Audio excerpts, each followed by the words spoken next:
Welcome everyone to today's webinar, or this evening's webinar, the fifth and last in this series. Once again, my name is Michael Ogia, and I will be your host throughout the series of webinars, brought to you by the E-Commerce Association of Georgia, with thanks to the generous support of the USAID Economic Development, Governance, and Enterprise Growth Project, EDGE, the USAID Zirda activity in Georgia, and the USAID Economic Security Program. In today's webinar, this evening's webinar, we will discuss after-sales management for cross-border sales. It will be held in English, but it's also being simultaneously translated into Russian. You can select your preferred language by clicking on the globe icon on the bottom control bar, and then selecting the language of your preference. The audio will also be simultaneously translated by our interpreter, Zura. Also, please make sure that you direct all messages in the chat box to panelists and attendees so that everyone can see it. Before we continue, however, I'd like to give the floor to Tamuna Priudze, Director of the E-Commerce Association of Georgia. And sorry for messing up your last name, Tamuna. I told you, I never get it right. Michael, that's okay. Thank you very much. So I would like to thank you, all of you, for joining us and being with us today. And I would like to say a few words about the webinar. And I just want to start with the thought that this series of webinars was initiated with the idea that the current situation with global pandemic has accelerated the digital transformation and especially adoption of e-commerce. The economies of small countries have been largely damaged by the crisis of COVID-19. Cross-border e-commerce brings hope to the small and mostly medium-sized companies to survive. So it's very exciting how much appealing e-commerce and especially e-export has become. And however, we understand that this might be overstated if it's not approached with care and the clarity of mind. So as it was mentioned in the previous webinars, like 4 out of 10 companies fail in cross-border e-commerce within the first 6 to 12 months. So with these webinars, we wanted to showcase the frameworks and different approach that would allow you to be among these companies who survive in the long term and become successful, especially on the international markets. So I would like to summarize that almost every speaker has been repeating throughout the webinars. The secret is in planning carefully, doing market research, choosing the main target market, and build connections and partnerships to build more bargaining power with the companies of the supply chain. E-commerce is evolving very fast, and traditional approach might not help you as much, but experimenting and networking might. So with this in mind, we are launching a new web platform that will allow you to list your company, connect with other companies, share best practices and experiences with each other. So you can connect and be with us after these webinars as well. So I would like to thank you, all of you, for showing up, and it's been a great several webinars with the help of USAID project, its EDGE, Zirda, and the Economic Security Program. And I wish you an interesting last webinar, and thank you. And now I will leave you to follow the speaker. So thank you very much. Thank you, Tamuna, very much so. And I think that's a good way, a good point to transition into our introduction. And that's essentially that setting up a successful e-commerce business is truly a rewarding, but also complex process, as I'm sure many of you can relate to. On top of that, fierce competition exists, especially when selling to the customers in more advanced markets. In this context, businesses need a good customer service strategy to convert one-time customers to brand ambassadors and enable business growth. This webinar will provide you with an overview of common and best practices, strategies and tactics of e-commerce after sale, and feature tips and tricks for beginners to implement and monitor the after sale process, general digital marketing strategies on pre-sales, during the sale, and after sale, comparing, contrasting social and digital media marketing with traditional marketing, loyalty and customer retention programs, and much more. In today's webinar, we are also being joined by two distinguished guests. Our first guest is Giancarlo Gerard, a result-oriented executive with more than 20 years of experience in e-commerce, omni-channel, and digital marketing across domestic and international settings. Currently, Gianluca is the Chief E-commerce and Digital Officer at Elixeri AG and Работает в компании Elixeri. Also a digital and e-commerce strategist for Aquaflor Firenze, which is a fashion technology accelerator. In his previous roles as e-commerce general manager at Al Ghanem Industries in the Middle East and e-commerce director for Tally Weil, which is in Guess, both of which are in Switzerland, and Bulgari in Italy and the US, Gianluca brings interesting insights on building the right marketing and after-sales strategies for cross-border e-commerce. And once we finish with Gianluca's presentation, then we will have a Q&A session with our second guest, Anna Mocchia. She is the co-founder and buying director at More is Love. And back in 2013, we'll hear more from her story, which includes that back in 2013, More is Love was launched with the aim to create a platform for up and coming, as well as established designers who would be curated from all around the world, but especially from Georgia.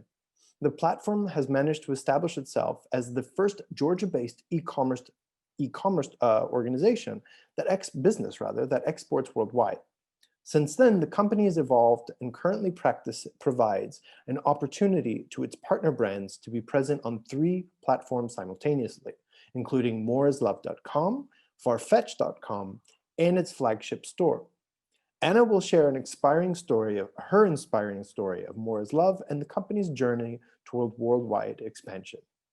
So please get your questions ready, and we will wrap things up as usual with a live Q&A. Just a few housekeeping rules before we continue. As an attendee of the webinar, you will be able to watch and listen to the speakers, but you are not going to have control over your video and microphone. Please ask questions in the Q&A section, which is located on the bottom menu bar of the Zoom platform. I will group them and address it to the speakers at the end of their presentations. Lastly, we will also run a short poll before the end of the webinar. Please make sure to fill it in. And we are honored to welcome our first speaker today, Gianluca Gerard. Gianluca, you have around 30 minutes to go, and the floor is yours. Thank you very much, Michael. Good afternoon, good evening, everyone.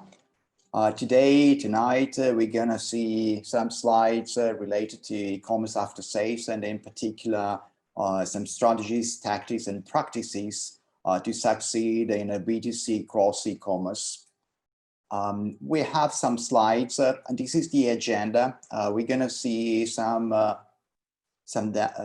data and trends for the e-commerce in Europe and the US. Then we're gonna see some strengths of the area of interest, introduction to the after sales, the e-commerce shopping experience, the after sales services and strategies, so the core of the presentation, some of the final outcomes. We start with the European and American e-commerce. I'm sure that you Gianluca, I'm sorry to interrupt. Can you please also turn your camera on, even just for a little bit, so that if you don't mind, because absolutely. Just let me find these. Okay. Now it's better. Brilliant. Thank you very much. Fantastic. Okay. So I continue. with some data about the results of e-commerce in Europe and in the United States. We have to consider that this year, characterized by the COVID, online sales rised up in both the US and in Europe. In just the first 9 months in the US, the retail e-commerce sales has totalized the same amount of sales of last year, so something around 600 billion in just 9 months. So e-commerce in the US, retail e-commerce in the US is expected reaching something around $800 billion. While in Europe, the expectation for 2020 is over 700 billion euros. That is something bigger than $870 billion. With these, we also have to consider that in Europe, the 24% of e-commerce is cross-border. And this is the part that is interesting to us today. In these countries, what the customers shop and expect are good products, good prices, and good services. We're gonna see these later on and on the next slides. I'm sorry, Gianluca, I'm sorry to interrupt you again. You're not sharing your slides with us. And sorry, I would have caught it earlier, but I thought you were just introducing them. So don't worry, just feel free to share your screen. I thought it was there. Just let me verify why the slides are. Share screen is on. There we go. Now we can Okay. see it. And if it's not too much trouble, if you haven't gone through many slides, would you have you gone through a lot of slides already? No, just 3. The first, so I can come back. So the first was the introduction. No worries. I'm sorry, some technical tricky. The second was the agenda that we'll see even in the next. And the first was the introduction. So with the data that I just summarized and I can repeat. 9 months US e-commerce reached more or less the same total of 2019, so last year, while for Europe, the expected total sales from e-commerce is something less than $900 billion, and 24% of e-commerce in Europe is cross-border. These 3 pillars are quite important. In these countries, customers expect to shop online, good products, having good prices, and having good services. Just a detail of the American e-commerce. These are the trends of the past 10 quarters, where we see that more or less the offline remain around $1.2 trillion, while e-commerce in the US grew significantly, passing 200 billion per quarter, with a penetration of 14% last quarter.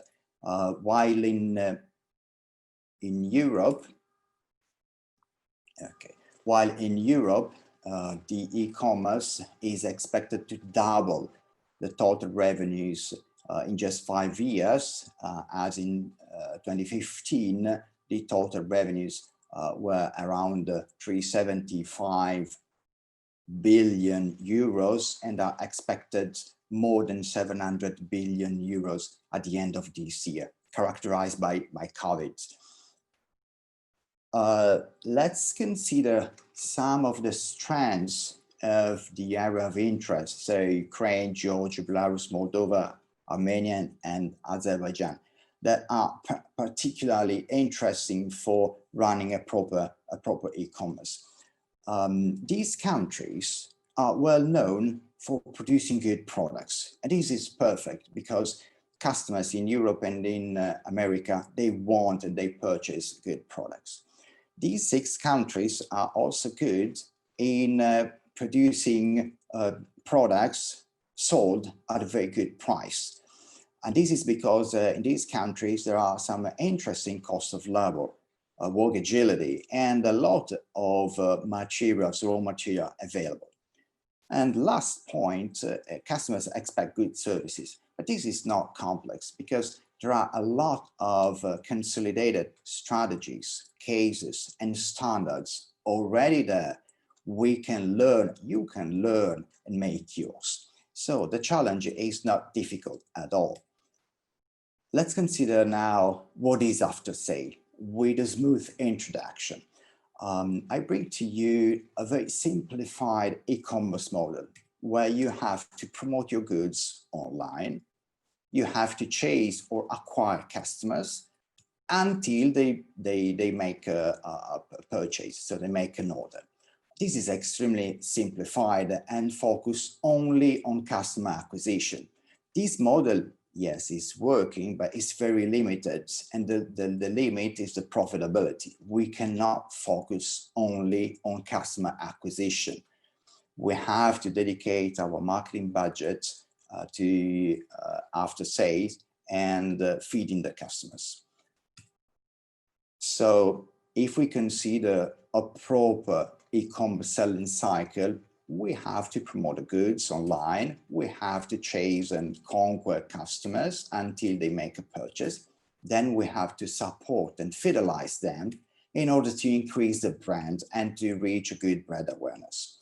It's important to notice that every new customer can involve other customers. And we will see later on how this is possible. For us, it's important to consider we have to feed, to nourish new customers in order to increase the CLV, so the customer lifetime value. That is the total profit from future relationship with that customers. We'll see these explained in the next slides. What's important to me now is that you understand that we have to start thinking that it's important to balance the marketing budget for the cost of acquiring new customers and the customer's lifetime value. That is explained a little bit better in the next slides. We know that acquiring a new customer has a cost. And as I told you, that they can really give and create a good brand awareness and bring new customers. The formula to compute the CAC, so the cost of customer acquisition, is very simple. It is the total spending to attract a customer, to attract the customers, divided by the number of customers acquired. It's a pure immediate logic that if we spend $500 to acquire one new customer whose expected customer lifetime value is $300, we've thrown away $200. So this makes no sense. That's why it's important to introduce a good after sales. That is the strategy with which we can have more sales and spend less acquiring new customers. We will see how in the next slides. It's important to consider now that it's crucial to have in our strategy, in your strategy, a good after-sales strategy, able to increase the customer lifetime value and lowering the customer's acquisition costs. We'll see clear examples next slides. Let's consider the e-commerce shopping experience, because after sales is a crucial part of the shopping experience online. This is the customer journey. It is a quite complex journey, but don't worry, we're gonna see and simplify everything for you. It's a path where we have to nourish the potential customers or the prospects, informing them, giving them proper insights about the products, facilitating them to reach the product, the websites, and finding the products they want to buy. It's important to notice that at the center of the customer journey, there is the purchase, so it's where we make the money. And immediately after, there is the feeding, the nourishing of the customer with the after sale. The first part that we're gonna see is the marketing acquisition. That is the classic arguments that we all know. To acquire new customers, we need to spend some money, some effort, some energies in acquiring customers. Fantastic. But then this is just covering the initial part of the journey till the purchase. In the moment we have the purchase, we have to feed the customer with a lot of actions we will see later on. And the first part is, as we saw, is called the customer acquisition. While the second part is the after sales, is the feeding the customer with a lot of things, absolutely crucial. And this is also called the retention loop. Now, you remember this cycle that is simplified, but in any case has all these steps that we need to consider. In reality, if we're gonna see in details, we see that the total number of steps and action that we have to complete in order to bring customers to make a purchase, and then from that moment investing in after sale, is quite big. This is in reality correct, and this is fully comprehensive. The more we measure all these activities with proper KPIs, with proper reporting, with proper dashboard, the better we can understand if we are doing correct, if our money is spent in a proper way, if we are reaching our goals. And when we look back, we can apply some logic to see if the goals we had in mind have been reached. The first two parts of these step, so the awareness and consideration, so where we bring the customer to our website, is the acquisition of the customer. Then we have the purchase, and then we have the fidelization that is represented by the retention and the advocacy of the customer. Once we complete these three big steps with one customer, what can we do?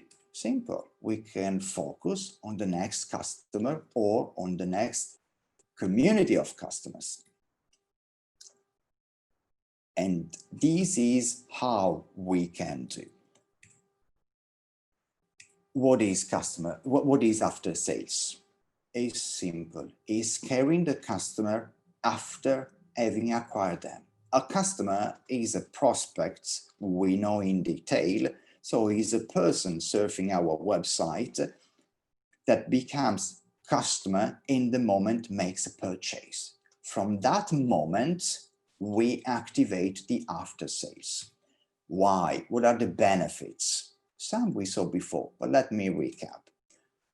We can make customers happy with our products and services. You remember at the beginning that customers buy online because they want good products at good prices and good services. We can transform the customers into brand ambassadors, and we see how. It's very easy, and it's something that we see every day, every 5 minutes. We can, with the after sales, facilitate them in repeating purchases. So keep ordering and reordering, making more sales and making more profits. Applying a proper after sales, we can really fix issues. And this is absolutely crucial. We have an example later on.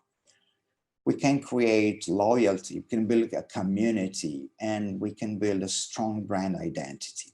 Because in the moment our community of customers are happy, they start sharing the good experiences with others. And the benefit is for the brand. And we look at the brands that are solid and providing good services.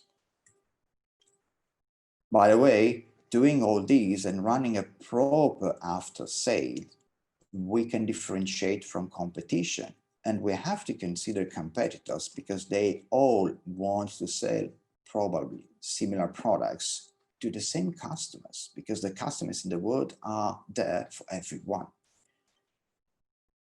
Let's consider where we can engage the customers. We engage the customers in our websites, in our blogs, in our social pages that are the owned media. In all the media, we run advertising, paid advertising, and this is the paid media. And we look at the customers in the earned media. So the media where authors, journalists, or users share posts, comments, reviews, and shares. Socials is absolutely important. It's one of the fields that we have to look at. Everyone is in the social. This means that we have to follow our customers into our socials, but not all socials. It's important that we start simple with few socials, not starting with all and abandoning all socials.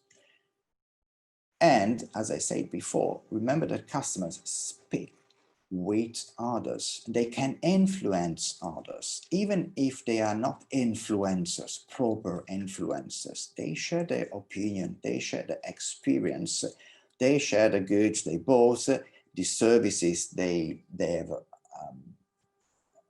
received from you, and they can convince other people to buy from your brand, to buy your products. This is absolutely important. You see that I'm putting the customer at the center of everything, and in reality is at the center of everything. In the moment we have an order from a customer, what can be done? A lot of things. I give you some examples. First, an order confirmation and a thanks. This seems very stupid, but not everyone is doing. So it's important that in the package example, we put a thank you cards, or maybe simple but nice. It's a good gesture from the customer. We every time have to thank the customer. We can then keep contacting and discussing and sharing information with them by SMS, by email. Why not put in the package maybe some small gifts? It's appreciated by the customers.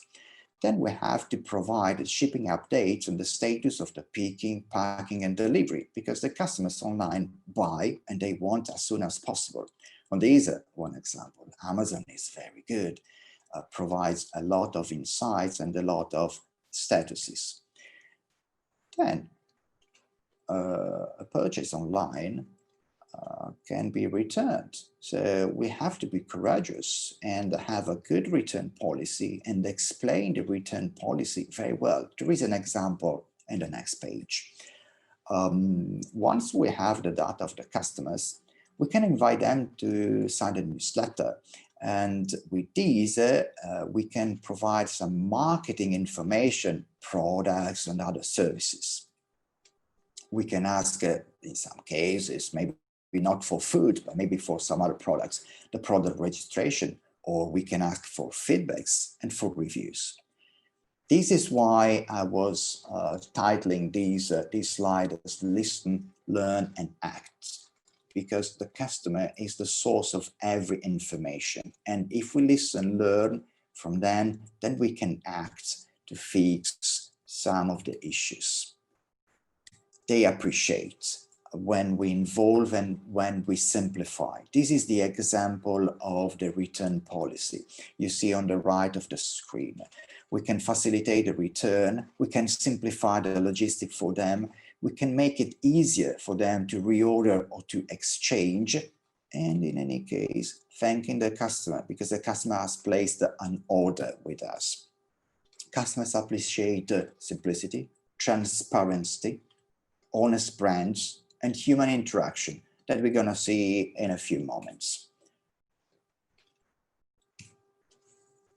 Our hero, so the real hero of our after-sales service is the customer care agent.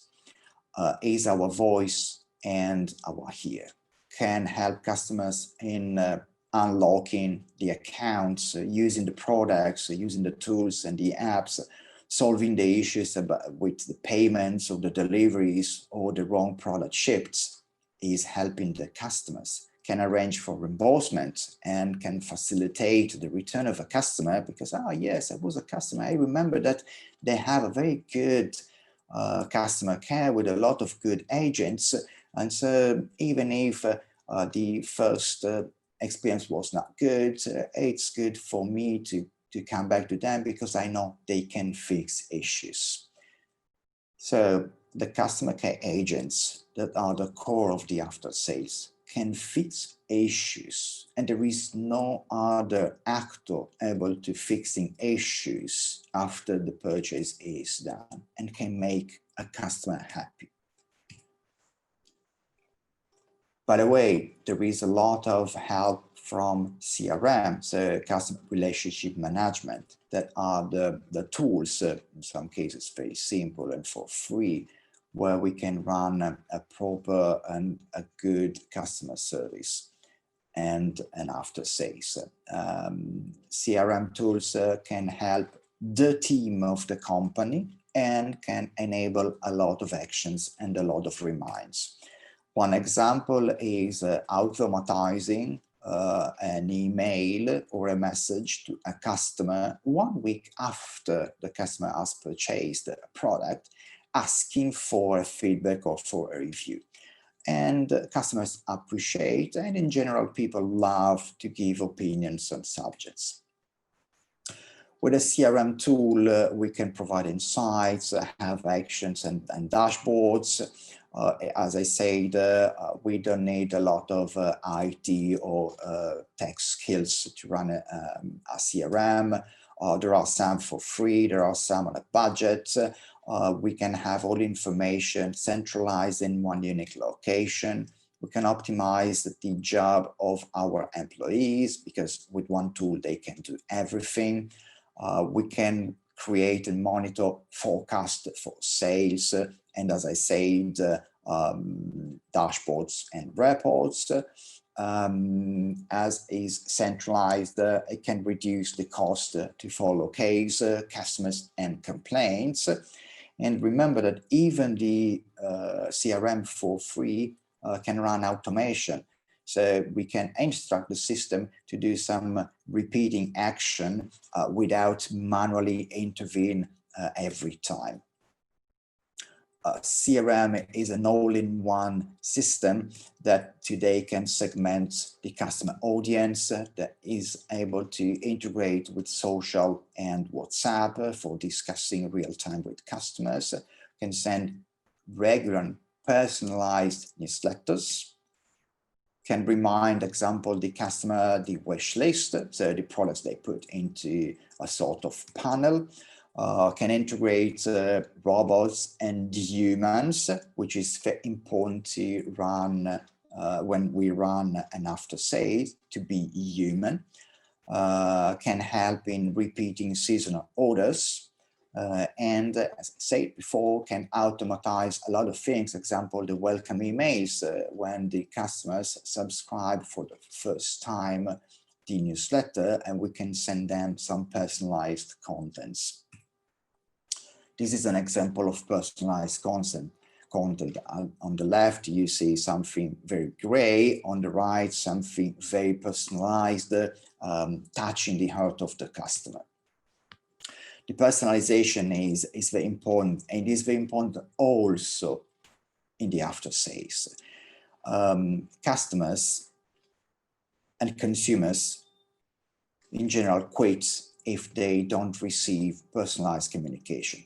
Example, if I buy a ring and I keep receiving newsletters and messages illustrating, highlighting the same ring, I get bored, and I think I'm not a valued customer to them because they don't consider that they already bought that ring.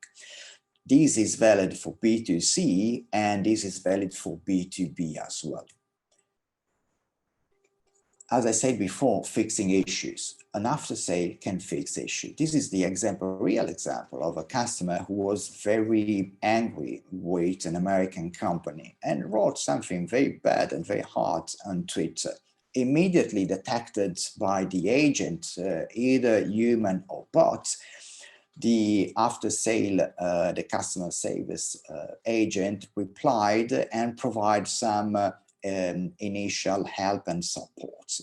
So with a proper after sale, you can move from this situation very bad to this situation very good, where the customers are speaking well to all the others and the socials about how good services you are providing.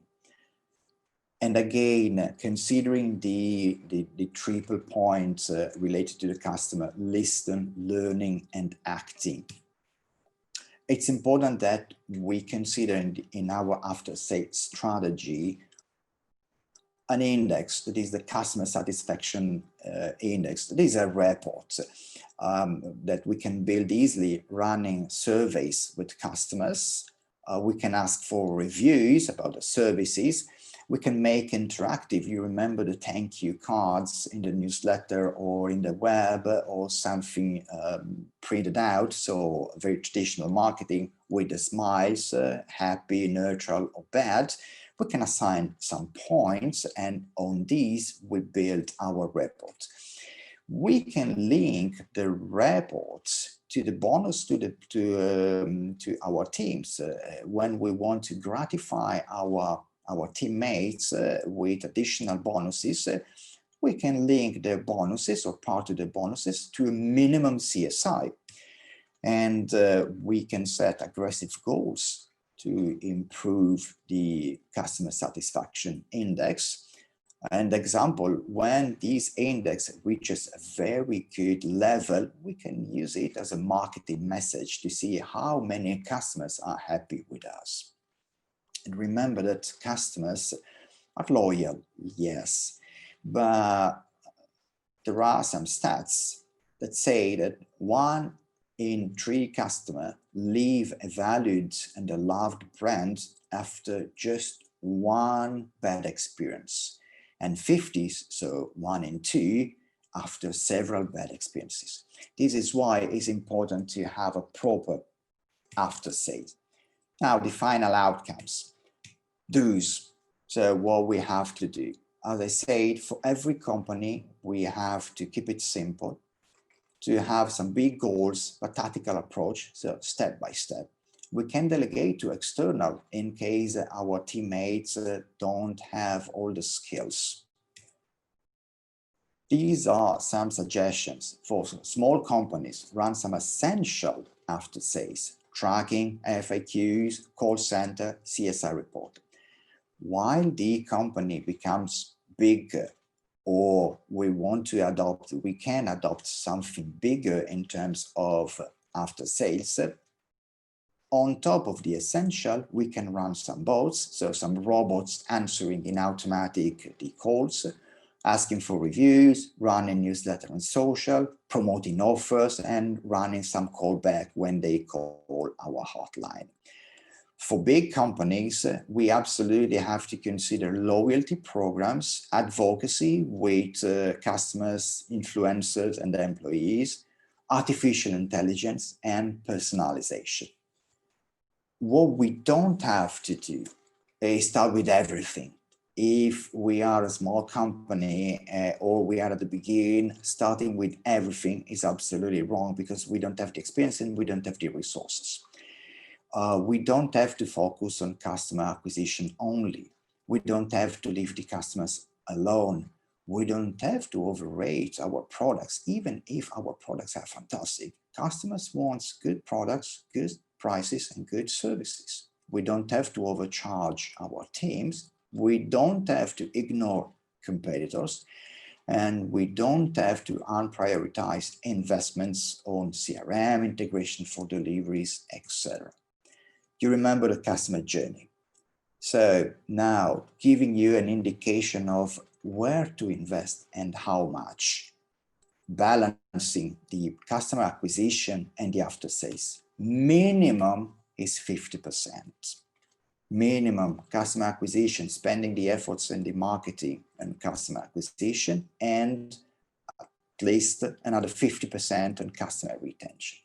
In reality, it's a little more, because when we consider the lifetime value and the cost of customer acquisition, the real benchmark is 3 to 1. So if we have $100, we should spend 25 to acquire customers and 75 to keep the customer, to nourish the customer, to feed the customer. This is standard. As we saw before, if we do the reverse, the model is not sustainable. This is a detailed table. We don't go to read each and every part. I will leave you as the other slides that are in the attachments for small and medium companies, who does what, responsibilities, and the focus. This is absolutely a good idea on where to start. Let me finish with some final consideration. I put here a sentence. If you don't run an after sales, or if you don't care about customers, we're going to see in a second what is the consequence. You remember that it's absolutely important to have a customer top mind, listening, learning, and acting, and having a customer-centric strategy, always. Remember that Europe and US are consolidated e-commerce. If we start in not a proper way, there are big risks of failing, because they already run a lot on e-commerce. So what happens if I don't run a proper after sale, or I don't care about customers? It's a tragedy, because my competitor will, and they will steal my customers. So the final slide is this. It's your choice at the end. If you run a proper after sale, there are good potential possibilities of success. If you don't run any, it's failure for sure. If you put a minimal focus on after sales, there are high risks that you're gonna fail.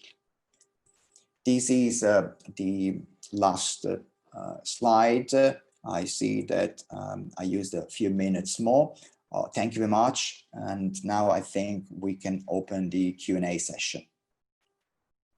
Absolutely, Gianluca, and thank you for this. So please, everyone, if you have any questions, please do raise them in the Q&A.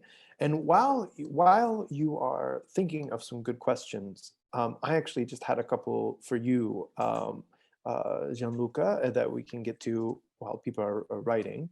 The first one is really, this time of year is very challenging in general for e-commerce, retail, etc.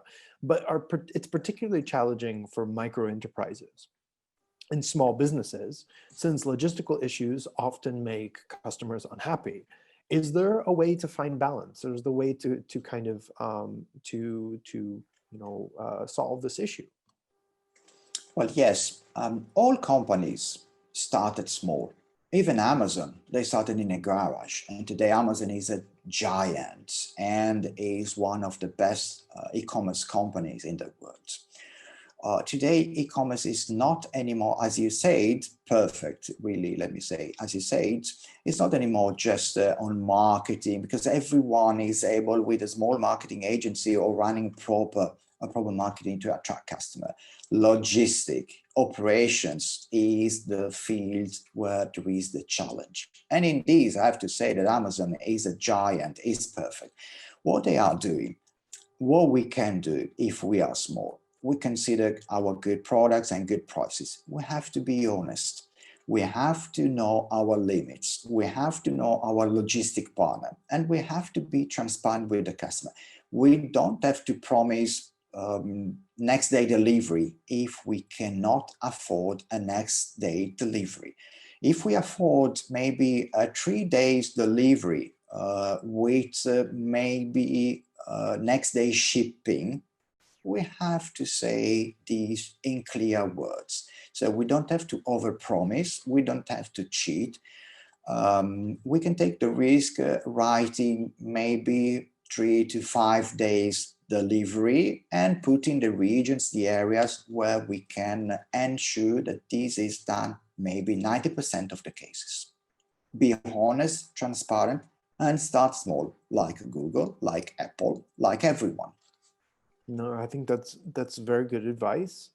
And something that we didn't touch enough about in your presentation, which I would like for you to go into a little bit more, is really about creating an effective returns strategy or returns policy. So as you may know, returns are very problematic issues, is a very problematic issue for sellers from the region, as costs are very high and most of the sellers have to pay it out of their own pocket. So do you have any advice for how to rectify this issue, especially because, as you just mentioned, you recognize that what we promise and what we deliver should be, should be congruent? Absolutely. So in order to minimize the returns, the best thing we can do is to provide a lot of information about a product. Why the customers return back a product? When they buy something that was different in their mind or different from what they saw on the website. So in case of clothes and garments, we have to provide as much as information related to the sizes, related to the cure and the care, related to the material, etc. And this is with pictures, with emotional description, technical description, etc. The same is for other products. So the best, we start reducing the returns just 1 minute before the purchase. If we provide a lot of information so the customers totally understand what they are gonna buy, for sure we reduce the return. Then we can apply other things, informing the customer if we have delays. So many customers decide to return a product maybe for delays in delivery. So they expect the product, because we wrote on the website, 3 to 5 days. After 7 days, they didn't receive, and probably they're gonna cancel the order. And at this point, it's very difficult to call back the order, a cross-border order that is maybe on the track in the other country. So that's why we have to be diligent and honest, providing not promises, but providing them reality. No, fair enough. Thank you so much for this, Gianluca. I'll turn to the audience now. Does anyone else have any questions for Gianluca? You can write them in the chat. You can put them in the Q&A. Because if you do not have any more questions, I think we can move on to the next part of our webinar. I'll give you just another few seconds to write something in.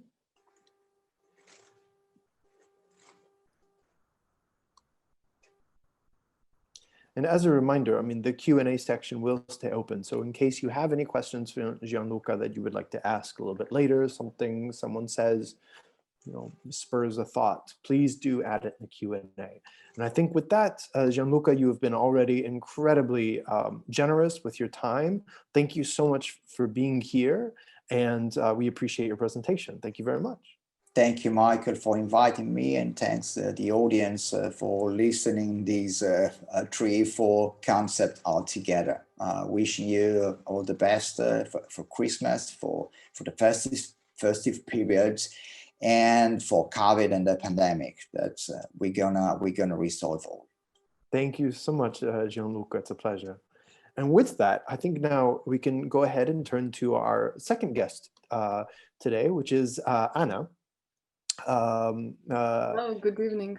Hi, Anna. It's good to see you. Anna Mocchia, once again, is the co-founder and buying director at More is Love. And so I think, Anna, this is our opportunity to really hear from you, somebody who has been doing this work for quite some time now, and is really, in terms of establishing yourself within the Georgian market, quite unique and quite, I guess, groundbreaking rather, in a certain way.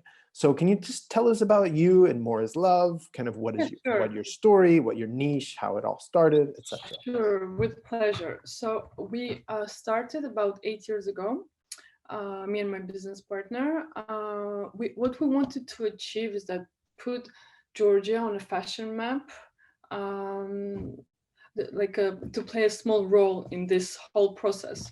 So 8 years ago, we formed an online store, Mori's Love, and the core aim was to source and curate the up-and-coming designers and established ones from around the world, and also to keep a major eye on the Georgian designers as well.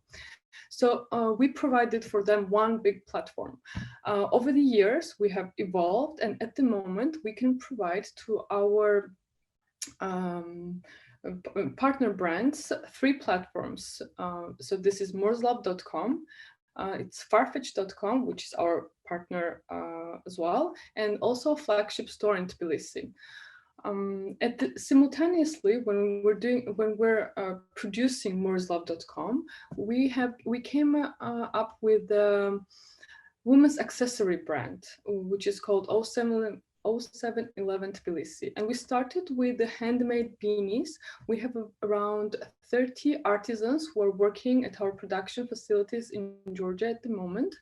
And the brand has evolved as well over the years. We have started to show 4 collections per year at the trade shows, of course, before COVID. Now we show, and hopefully it's going to continue to next year. The brand is presented in about 30 stores worldwide. We try to choose and be very selective with the stores that we work with, because we do not want to oversaturate the market with our product. Yeah, and this was the story. No, that's brilliant. Thank you so much. And I think, because the thing is, a lot of the people that are listening to this webinar or might listen to it later, they are themselves small or micro business owners. They're working with artisanal products, or especially with small scale fashion, etc. And so I think your kind of story is very useful. And can you tell us a bit more about the product categories that are high in demand on your platform, and which countries, or kind of where does this demand come from? So basically, because we sell affordable luxury, our product is quite niche segmented. It's not mass market, and we need to treat it very differently from it. We do not have bestseller every season, let's say, because our product depends on the trend. So every season the trend changes, or there is a product that is very popular on social media or attracted a lot of press attention. So it changes, but of course there are some cores. The core is good pair of jeans, for example, always good t-shirt and a dress. Even during the pandemic, this consistency has continued. But of course, it's very difficult to say that there's always consistent product per season, because it changes. Thank you, Anna. And can you hear me still? Because my internet was going in and out there for a moment. Yeah. Yeah, you hear me great. I hear you well. Wonderful. And sorry, I yes. forgot to add, our main market is UAE, Asia, and US at the moment. This is where our majority of the customers and the demand comes from. Well, and what's it like working with these different markets, in terms of offering customer service to these different consumers? Are they different customers, or is it more the same? What do you think? It's quite different, for example, because we have we see this industry from both sides, because we produce a product as well as we sell it. So we know what it feels like from both sides. So when we produce a product and we have, for example, 30, 40, 50 items per collection, we exactly know which one will be popular in each market, because they all have different tastes. So it is quite interesting. Well, that brings me to kind of a follow-up question, two, actually. One is, how do you know, or what kind of metrics do you look at to know what the taste of each one? And in terms of engaging with those different audiences, do you have different strategies? Do you have different, approaches? And I mean, because you said that each market is different. So, Yeah, or we yes? take a very close look at the tendencies. This experience came over the years of Mm, selling and buying. And for example, when we do our buying trips for the store, the brand advises you as well, because they know from their side where you have to take hints, and of course you have to take risks as well. But all of this came with the years. Of course. And in terms of offering customer service, do you have any particular advice? It's it's one of the most important things and the course of our business, because customer service for us goes from browsing on our website up until the customer receives the parcel. Because when they browse, they have to experience this shopping. Like, what it has to be running perfectly. It has to be very user friendly. From on the checkout, for example, also seamless. And when they receive the package, it has to have some distinguished features so the customer remembers you. And also we have a whole team of customer care who, because our product is very niche, we would not like to send mass emails and newsletters. We only do that twice a week maximum. And the rest is upon our customer care team and the customer to have a one-on-one relationship, to let them know on a weekly basis what are the news and what are they expecting from us. And we already know from the loyal customers their desires and what they are expecting from us. So it demands a high level of personability, of being able to create those connections, create those relationships, and build on them over time. No, absolutely. Especially in I would imagine in the niche market, as you've just described. Yes, it's a one-to-one relationship, online and also in the offline store as well. Yeah, and so I have a quick question for you from Nicolas, Anna, and a very quick question. What kind of shipment tools do you use, as he understands from your website that you deliver worldwide? So what is that fulfillment process like? It's a very painful subject, to be honest with you, because we struggled with it a lot. Shipping from Georgia is very costly.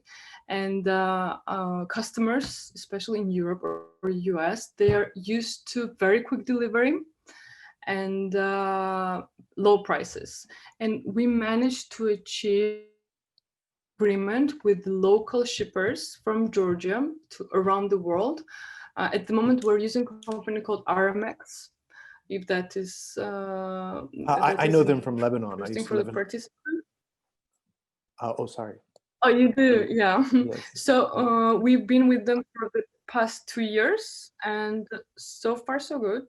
5 working days delivery, which is not ideal, but this is the best that we can offer. And at the moment, we're sticking with this plan. And let's see, we're always on her, because it is one of the customer care experiences.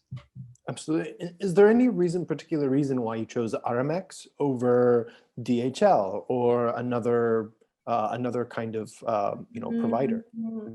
I'll give you the example. For example, Farfetch, they deliver via DHL from Georgia, but because they're giants and very popular, they have they most probably have a better deal, let's say, with DHL than we could ever achieve.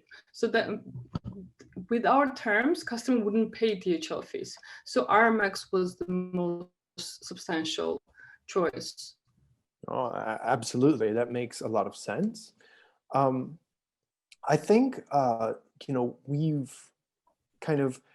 we've talked a lot about the importance of after sales in cross-border e-commerce throughout this webinar, but also throughout the webinar series. Kind of how did you develop your strategy as it is in terms of going from when you started until now? Can you think of any interesting anecdotes or any kind of things you're like, oh, this is something we should be doing, or oh, maybe we shouldn't be doing this? Do you have any kind of practical advice for our audience today? You know what, the competition is so fierce within this industry, especially the online shopping, because every online shop is our competitor at the end of the day. It doesn't matter if they sell luxury goods or not. And we pay very close attention to them. We purchase from them. We get the whole customer experience from top to bottom to understand what they're all about, and we learn from them. And of course, we have had some innovative ideas, but it has been hard to begin with from Georgia because we didn't have any roadmaps or any guidelines. We had to kind of start from very bottom. So we learned from our mistakes and we developed, and we had a close look to the competitors. Absolutely. I mean, in the end, you can be a consumer yourself. So it's a good way to do a little bit of intelligence gathering, I suppose. And I guess ultimately, as you've kind of alluded to, it really also, how one engages. And, already you saw Gianluca had some do's and don'ts, but I assume that it also varies by the product category. In other words, since you're a very niche market for fashion, let's say, that the way do you think that, is it correct to think that the way that you engage in after sales or with customer strategy with fashion, is it different than, let's say, I was an artisan winemaker, or I was producing, let's say jam out of apricot, cassia? Are those kinds of should one employ different strategies, or I think the strategy should be good for each retail. They all have one strategy. We all have one strategy. It's just that the point, how you customize it for your own business. The end goal for all of us is to sell the product, but you have to adjust it to the way your business works. So if you're selling mass products, there's mass marketing, mass emailing. If you're selling something that is very curated, you have to be very personal with the customer, because this is what they like and what they appreciate. So I also have just perhaps one last question for you. I mean, if you have time, so thank you. E-commerce businesses, when scaling internationally, face many challenges, especially with regards to payments and logistics, something that I'm sure that you can relate to all too well. You were the first online platform aiming at really providing e-export services back in all the way in what seems now 2012. And eventually you must have, like we already kind of agreed or acknowledged, kind of lived all those challenges before the solutions were actually provided in the market.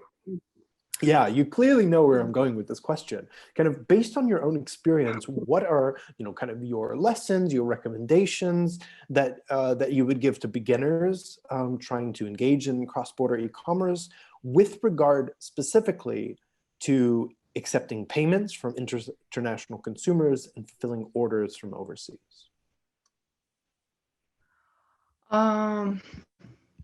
So one of our major problems when we started out was the payment processing system, because the Georgian banks did not support all major international credit cards. As our customer base is internationally, we were losing revenue for the first 2 months. Like we couldn't even believe it for this minor problem. And the customer shopping experience, as I said, has to be seamless. And being customer stuck at the very last stage of purchasing a product is quite annoying. So we tried to research the international providers. We came across payment processor Stripe, which is very popular in Europe and US. And we had multiple meetings with them because they did not support Georgia at that time. I'm not sure if they do now. We ended up with the higher commission which was worth it at the time, and we have integrated Stripe into our program. And since then, we didn't have any problems whatsoever. But it was quite challenging, to be honest, because for some reason we didn't expect it at that time. But we came across that problem. So I have a follow-up question for you, and I have one question from the audience. That's all we have at the moment, and then I think I'll wrap it up. But just as a follow-up question to that too, what for you has changed the most between 2012 and now in terms of, let's say, potential barriers to entry or challenges in general? The major thing that comes to mind is social media, because when we were starting out, it was perfect timing, to be honest, because social media was a new toy and everyone had this curiosity to find out about the new information, whereas now it's so oversaturated that people do not need any extra information or any extra accounts to follow. So what they do is that the brand or the store has to distinguish itself in order for the customer to catch on it. So when this has changed a lot over the years, because I remember the conversion rate from Instagram post, for example, to our shopping cart was quite high, which is much lower now. We have to work much harder for each sale. Absolutely. And of course, there's a lot more noise now as well. There's a lot more brands out there competing for their attention. There's so much more content in general. I can understand how that presents new challenges as well. And very last question for you. It's a very practical question, Anna. And that is, this is coming from David. He's just asking, is the cost of DHL, is it paid by the seller or by the customer? And in general, are courier services, whether it's RMX or DHL or FedEx, etc., are they typically paid by the seller or is it paid by the consumer, or sorry, by the customer? Customer always pays the shipping charge. Of course, we have promotions, for example, once a month, free shipping over 300 USD or 200 USD, or in this case, it's our cost. Customer pays for shipping. Wonderful. Well, Anna, it's exactly 10 past now, which is perfect timing. Thank you so much for your time. Thank you for being with us. We really appreciate it. Pleasure. And everyone, thank you as well for helping us out by filling out the poll that is on your screen now. If you have not filled that out, please do so, because it helps us to better understand kind of how to tailor these webinars to what you need and how to improve them going forward. This was, once again, I would like to thank Gianluca and Anna, all of you for making time at the end of this very crazy year in the evening for this webinar series and for joining us tonight. I would like to thank our partners at USAID and the E-Commerce Association of Georgia. Many, many thanks to Miriam and to Georgi for all of the incredible work that they and their colleagues have done to make the series happen. And very big thanks to Zura, our translator, who has, from what I understand, done a wonderful job. I would just like to remind you all that these webinars were brought to us by the E-Commerce Association of Georgia and supported by the USAID EDGE, USAID ZIRDA, and USAID Economic Security Program. This was the last webinar of the five-part series. The webinar was recorded and will be uploaded on YouTube and shared on Facebook with Russian subtitles in the coming days.